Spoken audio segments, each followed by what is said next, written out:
tout de suite votre nouvelle édition sur Monaco Info consacrée à votre actualité 100% monégasque. Passons en revue vos titres pour ce journal.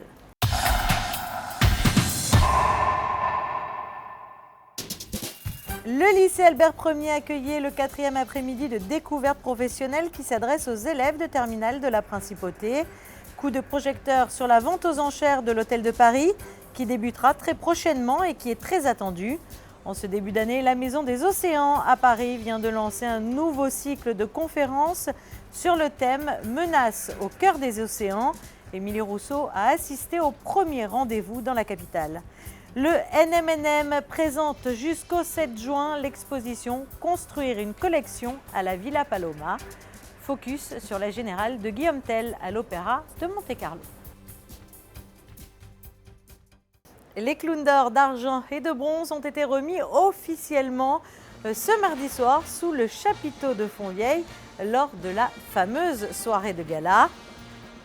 Toute la grande famille du cirque était réunie devant un public conquis pour ce moment solennel et empli d'émotions. Je vous laisse apprécier ces images tournées ce mardi soir.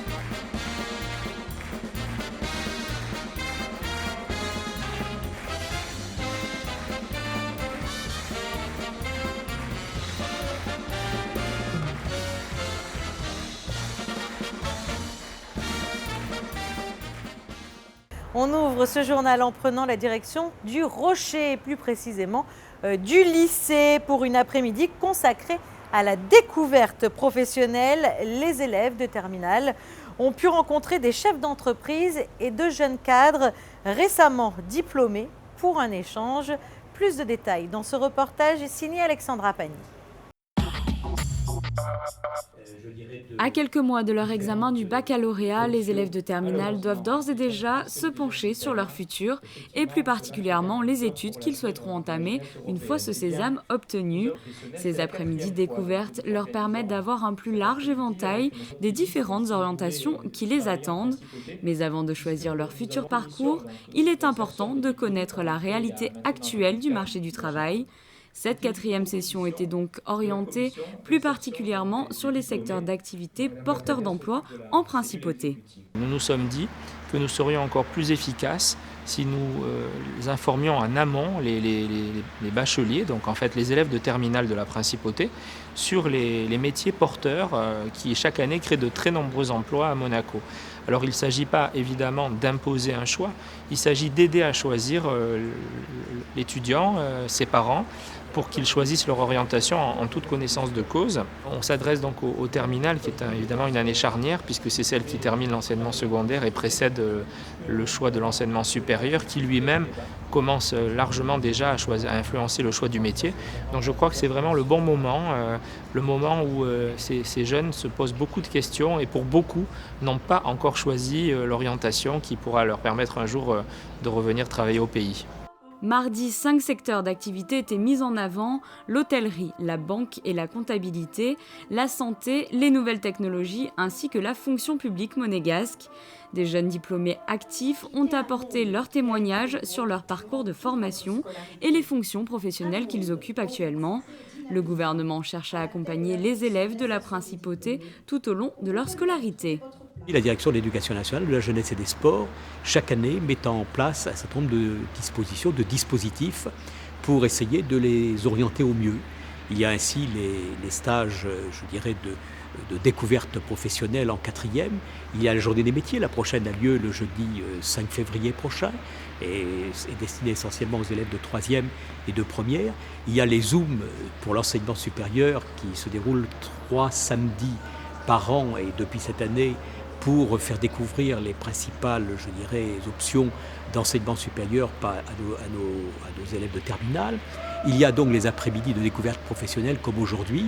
Et puis, il y a, depuis l'année dernière, le livret personnel d'orientation pour les élèves de 5e qui va les suivre donc jusqu'à la terminale et qui va leur permettre, je dirais, d'établir un parcours d'orientation. En 2013, l'on pouvait compter 2,5% de croissance de l'emploi alors que le taux de chômage n'excède pas les 2-3%.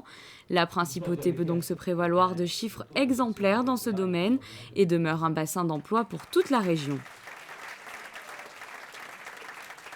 À l'occasion de la rénovation de l'hôtel de Paris, une grande vente aux enchères débutera dès le 25 janvier prochain en Principauté. Objets de décoration, vaisselle, mobilier, un grand choix est proposé aux acquéreurs. Fabien Bonilla a assisté à la visite de presse organisée par la Maison Arcurial. Son reportage. 3500 lots, près de 10 000 pièces seront vendues aux enchères en 6 jours, du 25 au 30 janvier. En attendant, la salle Empire, le hall et 3 suites ont été aménagées pour permettre aux acheteurs de découvrir une partie de ces lots mis en vente. Lots exposés jusqu'à samedi. C'est une partie du patrimoine de ce palace qui devient accessible aux particuliers. C'est vrai que c'est 150 ans d'histoire finalement que nous remettons en scène quelque part avec la dispersion de ces 3500 lots, dont certains ont connu Churchill, ont connu Sarah Bernard, ont connu toutes les grandes têtes couronnées du monde entier qui sont venues à l'hôtel de Paris. C'est vrai que c'est aussi toujours très chargé d'émotions et on le voit aussi dans la réaction de ceux qui viendront visiter les lieux, parce que chacun justement aura un peu sa vision, aura une petite partie de l'histoire en tête et aimera évidemment convoiter aussi une petite partie de l'histoire avec les objets dont ils vont faire l'acquisition. 400 lots représentatifs sont exposés. L'ensemble, soit 3500 lots, ont été répertoriés, photographiés et visibles sur le catalogue ou sur Internet. En attendant, ils sont entreposés dans un endroit tenu secret. C'est Arcurial qui procédera à la vente. Cette maison française d'enchères a d'ailleurs géré en amont l'expertise et l'inventaire. On essaie de rester assez sobre en se disant si ces objets nous étaient présentés dans un contexte autre que celui d'une provenance palace, qu'est-ce qu'on en dirait? Alors voilà, si on dit la table elle vaut 200, on dit mettons peut-être 300 ou 400 parce qu'elle vient de l'hôtel de Paris. Donc voilà, donc c'est un petit peu plus que ce que vaudrait un objet anonyme, mais sensiblement le même prix. Donc après c'est la cote d'amour, c'est la nostalgie, c'est la capacité des gens à dire voilà, moi je vais jusqu'à tel prix pour tel objet qui fera in fine le prix d'adjudication. Parmi les préférences du commissaire-priseur, des lots provenant du restaurant gastronomique Le Grill. Moi, j'ai toujours eu un coup de cœur ici dans cet établissement pour le grill. Ce restaurant extraordinaire avec son toit escamotable. Et je sais que le service Constellation, service d'assiette d'ailleurs, où l'on voit à la fois les étoiles dans son assiette, mais aussi au-dessus de sa tête, ça reste une des choses les plus emblématiques de la vente. Et on voit bien alors qu'il y a une relation de proximité très forte entre les monégasques notamment, qui sont pour certains, ont eu la chance de venir régulièrement y dîner, et ce lieu. Donc voilà, le grill est un endroit formidable, mais aussi quelques très beaux lustres, des appliques très spectaculaires. Je crois qu'il y en a aussi pour tous les goûts, pour toutes les bourses aussi. Et parmi les pièces impressionnantes, ce tapis d'Iran du 19e siècle en laine et soie d'environ 10 mètres sur 7. Tapis mis à prix à 10 000 €. À savoir que certains lots démarreront à 100 ou 200 €. L'ensemble de la vente a été estimé à 1 million d'euros. Vente qui se déroulera dans la salle Empire de l'hôtel de Paris du 25 au 30 janvier. L'Institut océanographique de Paris vient de lancer un tout nouveau cycle de conférences, un cycle qui s'intitule cette année « Menaces au cœur des océans » et qui va s'articuler autour de 2 thématiques. Nadia Ounaïs de l'Institut océanographique de Paris vous en dit plus, elle est au micro d'Émilie Rousseau. Ce cycle sera assez éclectique, même si le point commun reste quand même toutes les atteintes subies par les écosystèmes et les animaux qui y vivent. Et puis au centre de tout cela, eh bien, nous, l'homme. Donc j'espère que ces conférences apporteront tout leur lot de savoir et aussi, surtout, pourront agir sur chacun, que chacun se pose les bonnes questions dans un moment où il se passe dans le monde des choses graves. Il est temps de prendre notre destin en main, et ce, dans tous les domaines, et aussi dans le nôtre, et ce n'est pas le moindre. Les océans, c'est l'avenir de l'homme, l'avenir de la planète, et il est temps qu'on se retrousse les manches et qu'on fasse le nécessaire pour que cet océan dure et soit beau, riche le plus longtemps possible pour les générations futures. Vous venez de l'entendre, un cycle qui va donc être rythmé par des conférences données par de grands acteurs du monde marin. La première a été donnée mercredi dernier à la Maison des Océans de Paris. Une équipe de Monaco Info était sur place, son reportage. C'est un vaste thème qui a été abordé à la Maison des Océans à Paris pour cette première conférence de l'année, une conférence qui avait pour thème la biodiversité à l'épreuve du climat. Et pour parler de ce sujet, l'Institut océanographique avait invité Gilles Boeuf. Le président du Muséum d'histoire naturelle s'intéresse depuis plusieurs années à cette question. Il a effectué de nombreuses missions en France et à l'étranger pour étudier la biodiversité, un terme créé en 1985 qui définit une fraction de la nature, le vivant, dans toute sa diversité et sa complexité. Le but, c'est puisque nous sommes dans l'année des négociations avec le climat en France, sur le climat en France, donc c'est bien d'expliquer à nos concitoyens que ce climat, non seulement il influe sur la biodiversité, mais la biodiversité qui diminue à l'heure actuelle influe aussi sur un dérèglement climatique. C'est de bien montrer les relations entre les deux et de dire aux gens qu'ils arrêtent de considérer que la seule peur, c'est le climat qui se dérègle, il y a aussi la biodiversité qui s'en va. Donc, je ne suis pas là pour faire peur aux gens, mais leur faire considérer que c'est largement aussi préoccupant, cette biodiversité qui diminue, que le climat qui se dérègle. Pendant près d'une heure, Gilles Boeuf est donc revenu sur ce thème de biodiversité, mais également sur les extinctions massives des espèces. La Terre en a déjà connu 5 majeures et une 6e est annoncée si des mesures ne sont pas prises rapidement. En cause, la pollution, la destruction de la nature ou encore la surexploitation des ressources vivantes, actions qui sont principalement commises par l'homme. J'ai trouvé ça très intéressant, Monsieur Boeuf est passionnant et passionné, ça se voit. Il démocratise assez les choses, il donne des exemples très concrets, on va dire. C'était très intéressant. J'ai trouvé intéressante, elle était variée. On a eu pas mal d'exemples d'espèces, le concept de biodiversité donc, qui n'était pas lié à la liste des espèces, mais plutôt aux écosystèmes et à la façon dont les espèces interagissent entre elles. C'était très intéressant. L'invité de la prochaine conférence à la Maison des Océans sera Jean-Pierre Gattuso, le directeur de recherche du CNRS au laboratoire océanographique de Villefranche-sur-Mer abordera ce thème, les océans du futur, réchauffement, acidification et élévation du niveau marin. De l'art à présent avec cette toute nouvelle exposition qui vient d'être présentée à la Villa Paloma. Le NMNM cette fois a choisi de présenter plusieurs pièces issues de sa collection personnelle et acquises au fil des ans. Plus de détails dans ce reportage de Sandrine Nègre. Le temps passe vite, y compris en matière d'art contemporain. Construire une collection offre ainsi un regard sur des pièces qui ont été réalisées des années 70 jusqu'à nos jours, comme cette œuvre de Mangrané présentée dans une galerie monégasque et qui fait désormais partie depuis 2014 du NMNM. L'exposition qui a reçu la visite de Son Altesse Royale, la princesse Caroline de Hanovre, propose donc une plongée inédite dans une collection riche, une sorte de bilan de parcours un peu plus de 10 ans après la naissance du projet du musée. Je pense que si vous voulez, c'est quand même une étape. En plus, il faut savoir quand même que moi, je suis arrivée après Jean-Michel Bourg, qui avait déjà mis en place la préfiguration, l'idée de musée. Il y avait eu cette idée de musée en mer et tout ça. Donc il y a eu beaucoup de choses qui ont été faites. Mais finalement, quand on a ouvert la Villa Paloma en 2010, encore 2010 avec 10, on s'est dit peut-être que c'est bien de montrer finalement qu'il y a eu une continuité, si vous voulez. C'est-à-dire que on avait des choses qui venaient du musée des Beaux-Arts et puis des collections mises en dépôt de la Société des Bains de Mer, cette collection formidable des arts du spectacle.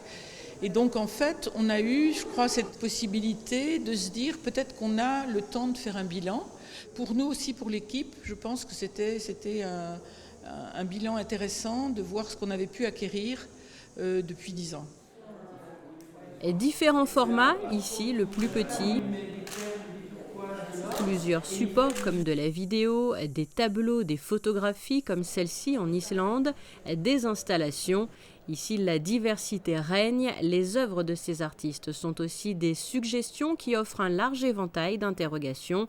Certains de ces artistes sont bien connus à Monaco pour y être nés, comme Michel Blasi, et y avoir déjà exposé Yinka Choni-Barré, Soumetsé, prix d'art contemporain de la Fondation Prince-Pierre, ou encore Richard Hartschweger. À découvrir aussi Il, Horn, Capor, Lampert. Dans cette salle, Pascal Broccoli qui est à l'honneur. C'est une pièce qui sert à faire résonner les sons. Les sons vont circuler tout autour de l'anneau et ils vont être diffusés dans l'espace de manière omnidirectionnelle, c'est-à-dire en tout point de cet espace. C'est d'ailleurs la raison pour laquelle on entend la pièce pratiquement partout dans le bâtiment, sans trop vraiment savoir où se trouve la source du son. C'est vrai que ce rapport-là m'intéressait beaucoup pour ce dispositif, parce qu'au centre de cet anneau, il y a un ressort qui est tendu sur plus de 100 kg de pression, et il aide à créer des effets de réverbération. Donc en fait, c'est comme si on reconstitue un peu, si j'avais cherché à reconstituer un peu une espèce de forme métabolique de ce qui constitue notre territoire d'écoute, notre environnement. C'est-à-dire qu'il y a toujours à un moment donné des espaces sur lesquels les sons vont venir taper et ricocher, et puis d'autres espaces qui vont au contraire aider à faire se réverbérer les sons.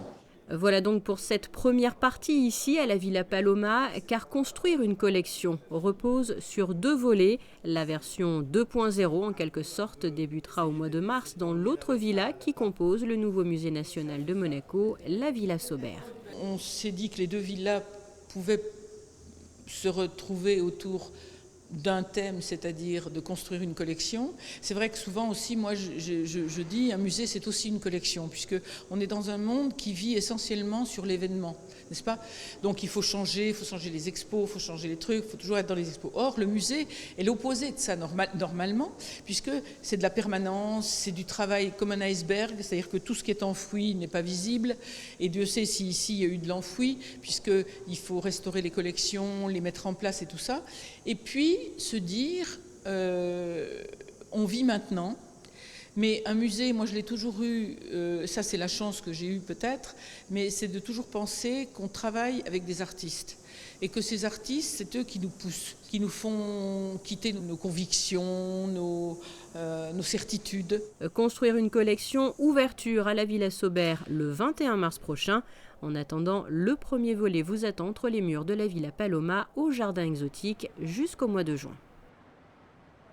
La Générale de Guillaume Tell à l'Opéra de Monte-Carlo et dans une mise en scène signée Jean-Louis Grinda. La Générale s'est tenue ce lundi. L'Orchestre Philharmonique de Monte-Carlo, les chœurs et une brillante distribution dirigée par Gianluigi Gelmetti. Un reportage de José Sacré. Je suis Guillaume Tell, enfin. Le remarquable, l'excellent Nicolas Alaimo est véritablement Guillaume Tell dans l'opéra de Rossini que propose l'Opéra de Monte-Carlo jusqu'au 28 janvier. C'est un événement car ce 37e et dernier opéra de Rossini n'a pas été donné à Monaco depuis 100 ans. Un siècle sans Guillaume Tell, c'est trop long. Donc la première idée, elle vient de là. Maintenant, pourquoi on a pu monter Guillaume Tell? Parce que c'est un opéra himalayen d'une très très grande difficulté à interpréter. Il y a beaucoup de rôles, il y a une partie de ténor qui est réputée insurmontable. Et donc présenter Guillaume Tell dans un opéra, c'est vraiment un exploit. C'est donc une grosse prise de risque et j'avoue que j'aime bien ça.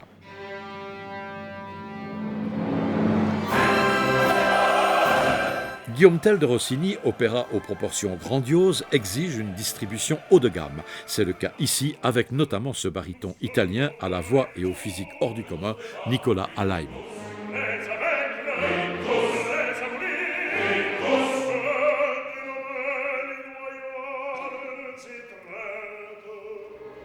Le rôle-titre de Guillaume Tell qui doit correspondre vocalement à ce que nécessite la partition, mais surtout qui physiquement, ça c'était mon idée dramaturgique, doit correspondre à une certaine idée d'un meneur, d'un héros, de quelqu'un qui ne ressemble à personne d'autre. Et pour des tas de raisons, Nicolas Alaimo s'est imposé à moi. D'abord parce qu'il a la voix, la musicalité, l'intelligence du rôle, mais aussi parce qu'il a un physique colossal. Et que quand on le voit en scène, on ne peut pas imaginer autrement que ce qu'il est, c'est-à-dire un meneur d'hommes, une puissance, quelqu'un qui est capable de déplacer les montagnes, comme de tirer sa charrue seul, ce que l'on voit sur scène, et capable d'emmener avec lui des foules parce qu'il veut se révolter contre l'oppresseur. C'est un homme qui n'est pas comme les autres.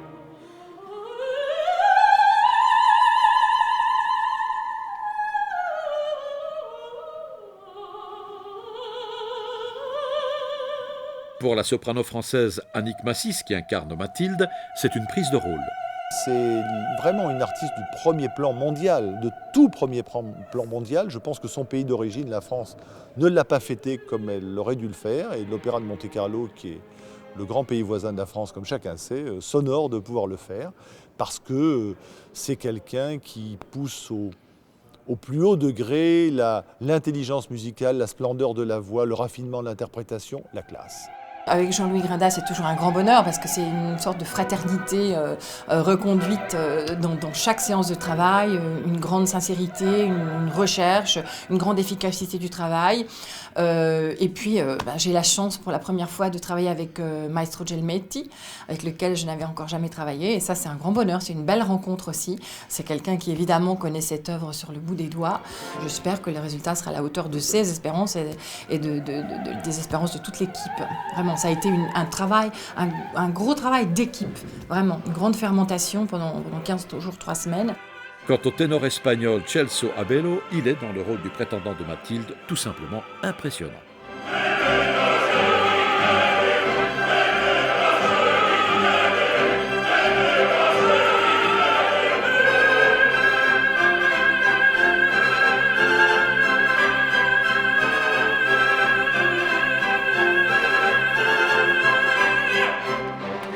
Guillaume Tell de Rossini, nouvelle production de l'Opéra de Monte-Carlo, sera présenté le 31 janvier à Paris au Théâtre des Champs-Élysées.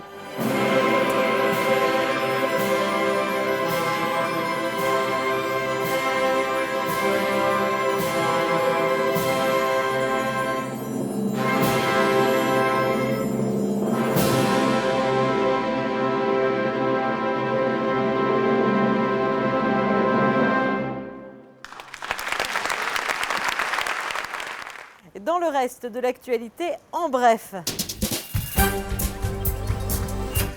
Grâce aux nombreux courageux du bain de Noël qui a lieu chaque année depuis 9 ans sur la plage du Larvoto au moment des fêtes de fin d'année, un chèque d'un montant de 2 700 € a été remis à l'association Soupe de Nuit ce lundi dans les nouveaux locaux du centre de sauvetage aquatique.